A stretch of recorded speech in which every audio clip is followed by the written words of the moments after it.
Hey guys, welcome back to the channel, Doc Lil Talks Comics. I am Doc, and I just wanted to give you guys a little bit of a FaceTime before I show you what I picked up today. So my stepson Noah and I went to Blue City Comic Con in Memphis, Tennessee today, and I was looking for some old Silver Age ASMs, okay? I'm trying to work on the pre-100 issues, from 1 through 100. And so I was going to see if I could find at least one old issue. We didn't have any luck with that. I did get to get reacquainted with Stephen Butler, who is a Mississippian like myself.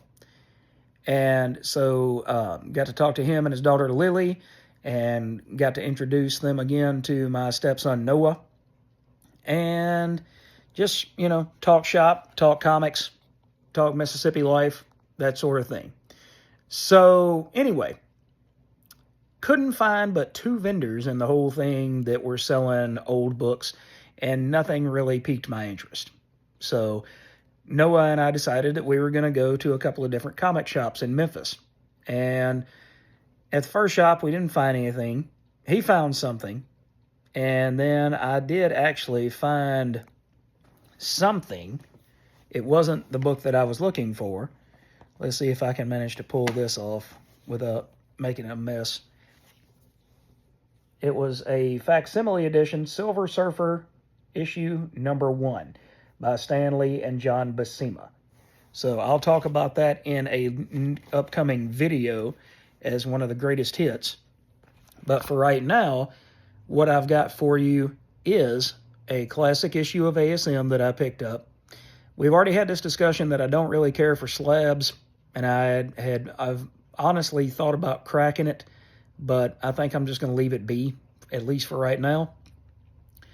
But let's see, how do I go about doing it?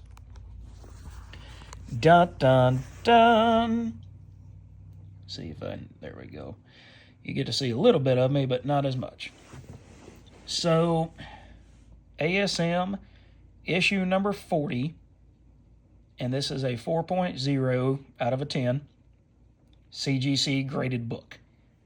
It's got off-white pages, but this is the second John Romita Sr. drawn issue, and it is also the issue where Norman Osborn first gets defeated as the Green Goblin.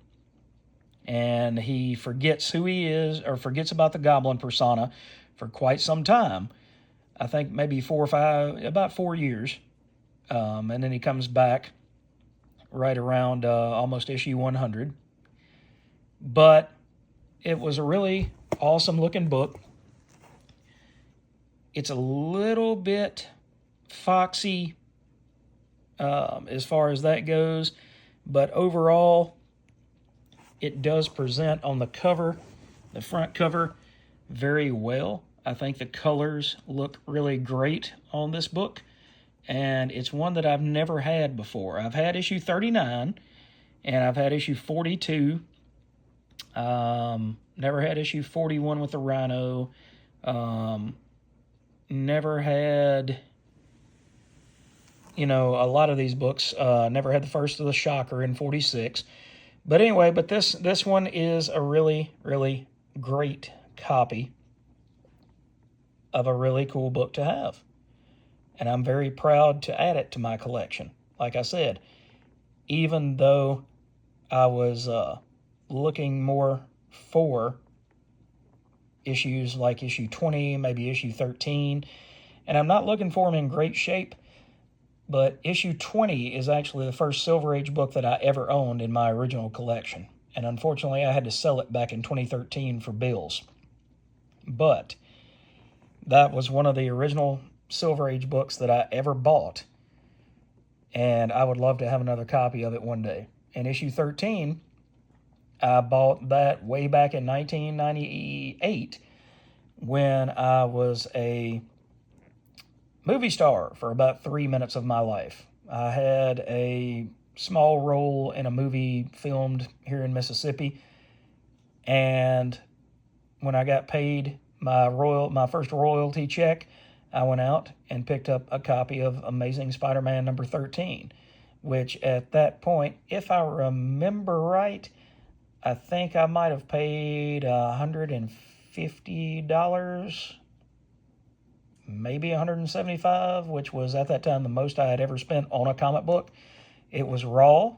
It was before CGC grading, and it was somewhat rough. I don't know. It was probably around a 2.5, maybe a 3. But I love that book and really thoroughly enjoyed it for the time that I had it. And I had to sell that one along in with number 20 in 2013. But anyway, I just wanted to show you guys this cool addition to my collection. I hope you've enjoyed this. And like I said, be on the lookout, because I have got that Silver Surfer Greatest Hits video coming up very shortly. And I did get a couple of books signed by Stephen and Lily, and I will show those off in the next video. I forgot to bring them inside from the truck, but I will show those off, and it was pretty cool. We bought 2 blind bags, and I think they were 3 comics apiece, and both Lily and Stephen were willing to sign them if it was books that they worked on. And just 2 nice people. You can't find nicer people. Lived in Mississippi for the majority of my life, and I have to say that in a lot of situations, Mississippians are some of the most giving and kind people that you will ever run across. So anyway, guys, thanks again for watching, and I hope that you have a wonderful day. And I've got more content coming up, so make sure to like and subscribe to the channel, and I'll catch you guys in another video.